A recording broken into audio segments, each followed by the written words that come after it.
sentiment.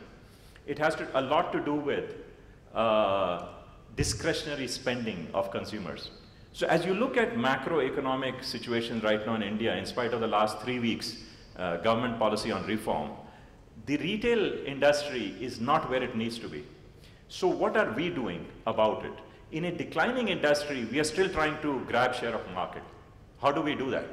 How do we do with the Koreans and Japanese, and we as a Whirlpool, a brand in a durable industry space, what do? We focus on 3 things. And some of my previous speakers have talked about it.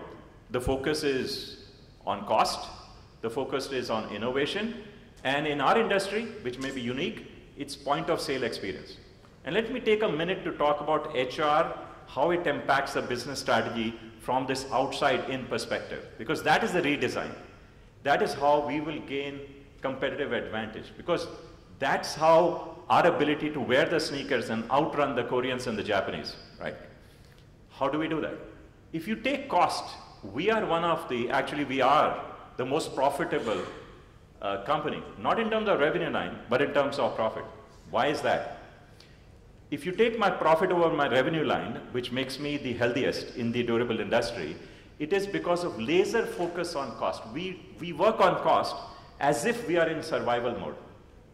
But we are not in survival mode. We are extremely profitable company. But that's the enabling culture. We talk about cost as if we are in survival mode. Now, I can get into lots of details, but I wanted to connect the dots of how do you energize your company? How do you create the competitive advantage to the company? So you have a laser focus on cost, and HR has a lot to do with cost. It's not just about headcount, it's not just about compensation, it's also about removing waste from the system. When you talk about innovation, innovation at point of sale is what? And if you've gone to a modern trade, you'll see refrigerators and washing machines lined up, different brands, right? You have to have, at that point of sale, a differentiated product. Because a differentiated product will create a differentiated margin. Now I'm talking about profit, right? A differentiated, how do you do that? How do you create an enabling environment where your products continuously undergo change? You do that by asking the right questions, creating an environment and culture where people question success. The biggest problem with success is arrogance, right? The biggest problem with success is that you don't question what has been successful to you as a product or service offering. How do you create humility where you question success? You do that by actively encouraging people to challenge the status quo. So it's about doing the business differently. It's about creating a differentiation in the product where any idea and every idea coming from any quarter merits consideration. And then you put rigor. You put toll gates in the process because it's about choices. It's about putting investment behind certain ideas. And you don't have the monies to put investment behind all the ideas. So you create rigor.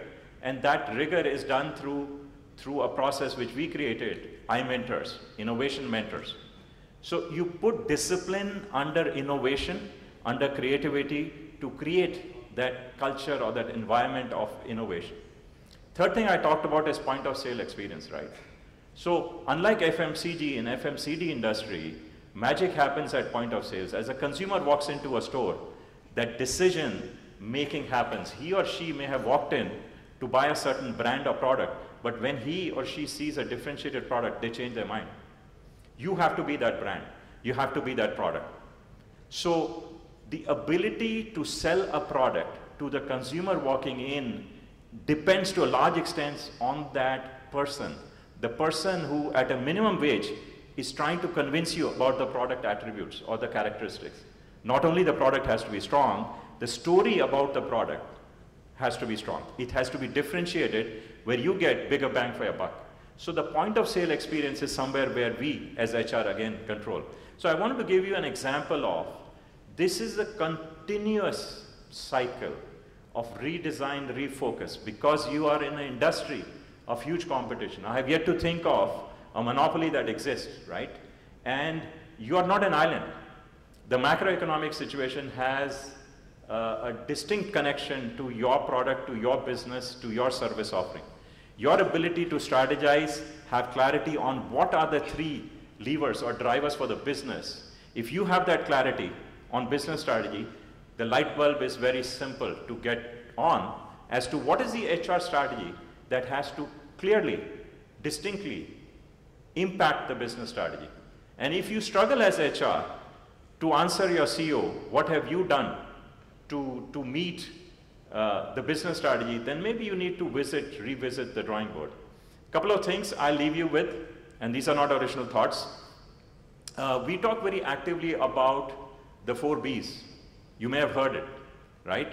You could buy talent, you could buy leadership, you could buy capability, you could build capability, right? You need to think about, can you borrow capability, and I can expound on that. Or you need to, when you talk about bounce, you need to talk about people who are not pulling in their weight, but you take some hard decisions. So as you revisit the total organization, you need to think about these 4 Bs. You can easily buy talent, but you have to weigh the importance of the talent on your growth curve against the cost. You can build talent, but it's a slower process. Can your industry afford that, right?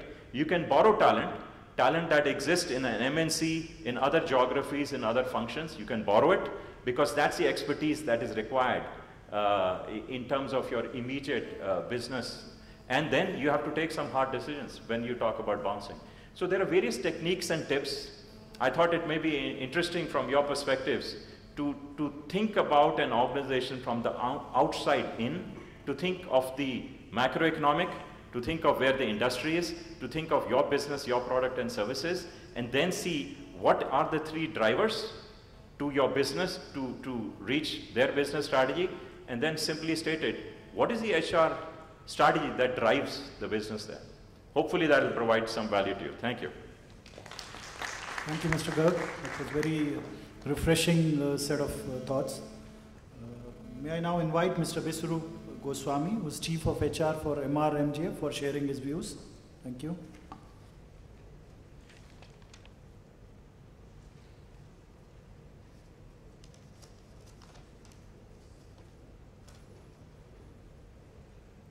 A very good afternoon, ladies and gentlemen, and my esteemed colleagues on the dais.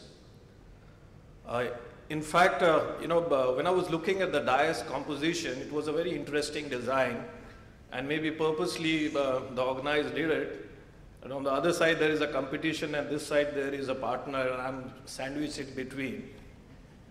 And so is, there is a software person, Mr. Anil there as well. So all these leads to a lot of architecture, designing, and when you talk about a system architecture or a building architecture, it revolves around real estate as well as software. So I must thank the organizers for that. Coming back to Surajit, Surajit is an old family friend of mine, so the co-optation remains. I'm going to talk on a lot of Re's today: redesign, reinvent, re-engineer. And the topic is redesign, re-architecture, refocus. With all these, how we can improve organization competitiveness, right? I had kept 100 slides for you, so this is as a backup, but I thought that's not prudent when lunch is nearing. So I hope that we make it a little more interactive and share from my experience perspective. Though there is a very beautiful architectural wonder that is at the backdrop of this slide, that's the Burj Khalifa. And when you talk about Emaar, and those who have visited Dubai, they know that why this architectural marvel was created. It was certainly for Dubai to become a very competitive city. In layman's language, since I belong to a real estate world as well, in a layman's language, design has something to do with pattern, decoration, or a sketch, right? And similarly, when we talk about architecture, it also talks about redesigning or architecture for the construction industry or whatever, or it could be for a software industry, it could be a systems architecture. So these are all definitions from the books. So I'm not going to bore you with all those definitions, but certainly a topic when it comes for a HR professional on a re-architecture and a redesign, I become an advocate of 2 things. Particularly, I love talking about a learning organization, and also I love talking about creativity in problem solving. So a lot of my esteemed colleagues talked about innovation and creativity while talking about re-architecture and redesigning. I would like to spend a little time on why do you create a learning organization?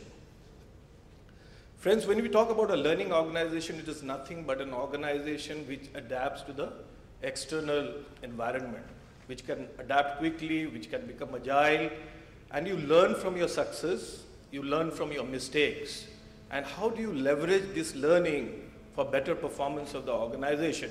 And thereafter comes all this re-architecture and the redesign.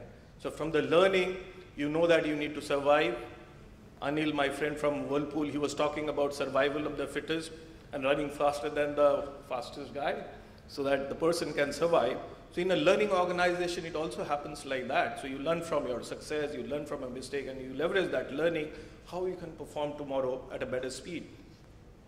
The second one, I said that innovation is key to survival. So whenever you are thinking something, get into Michael Porter's theories on competitive advantage or wherever. Nowadays, most of these theories for the last 2 decades, you must have seen that it doesn't work. Let me give you some examples from there. Very few new competition exists, Michael Porter used to say. No substitute for product or service exists. Buyer and supplier have little bargaining power and very little rivalry exists between existing competition. Are these true anymore? I don't think so. So all these things have been replaced by product and process technology. Patents are not as valuable as in the past. Companies are able to imitate products quickly, courtesy, CAD, CAM, IT, and the internet world. Protected and regulated markets have vanished and high rivalry amongst competition. And last but not the least, we also said even co-opetition among competition. So when you look at all these areas, you can understand that when we talk about a re-architecture or a redesign for competitive advantage, we need to keep a lot of focus in these areas.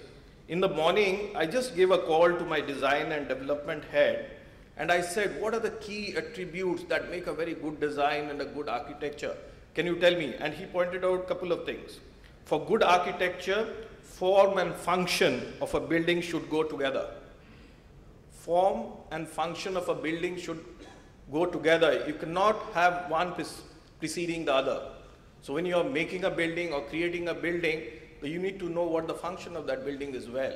So whenever you are thinking about redesigning or re-architecturing your whatever HR processes or organization processes or organization restructuring, you need to think that form and function has to move together. Somebody in the morning also talked about a lot on sustainability. It has to do, a re-architecture and a redesigning has to do with a lot of sustainability initiatives. Sustainable building design is key to good architecture, e.g. local building material or a building design for climatic condition. All these things get into even a real estate designing. And last but not the least, the lifespan of a building. When you're doing a re-architecturing or redesigning, be it a building or be it a process, wherever you look into the lifespan and over a period of time, it has to sustain itself. And even look at a marvel like a Taj, it has proved the test of time. So these were some of the things that I thought I'll share with you, but I would not like to leave, I would like to leave you with a thought of one of my experience that happened. You let the company show their culture, because nowadays, every company needs to show the culture, where the person fits that culture. Skills is one level. Skills is okay, fine. But culture is also important of a company. You can have a brightest genius Java coder or Ruby on Rails coder, but if his attitude or his culture doesn't fit the company culture, it won't work. So that has become really important. I believe that. That the company culture, it should match the principles, the way the person should be able to interact with the team, the managers out there, other professionals out there, see what other people are talking about. A person should be able to see what is the average age of that group. And when people leave that company, where they go, you can do all that on social media. Where are the people coming from? You can see the whole history, you can see the whole social graph. If you go into deep, you can see all different kind of matrices. You know, you can see all different graphs if you're smart, if you know how to use social media. So it works. Very good. Thank you, Yogesh. So one interesting point you talk about, we're not strangers. So even companies are not strangers anymore. You have access to information. Yes. So for any of us who, for example, are looking at getting started in the social media, we want to, maybe our company is not doing much in social media from the employer branding perspective. How do we, and maybe that's a question for all of us, how do we get started? What's the first thing we do as an organization? See, I would say that there are two kinds of organizations. One organization is a progressive organization, which doesn't say that if people will write reviews, my employees will write reviews about me, then I'll start to look bad, so I should run away from this. So that's a progressive organization. The other organization is, which says that, okay, I will start to look bad, so let me completely stay away from it. So if you, in your mind, if you have decided that you are a progressive organization, that's the first and most important step. Once you have done that, then you need to just open yourself. You need to, see, a lot of people come and ask questions, right? But sometimes you don't want to respond to it. I will actually take another example to make that point. All of us, a lot of people use Airtel, right? And we have a lot of complaints with Airtel.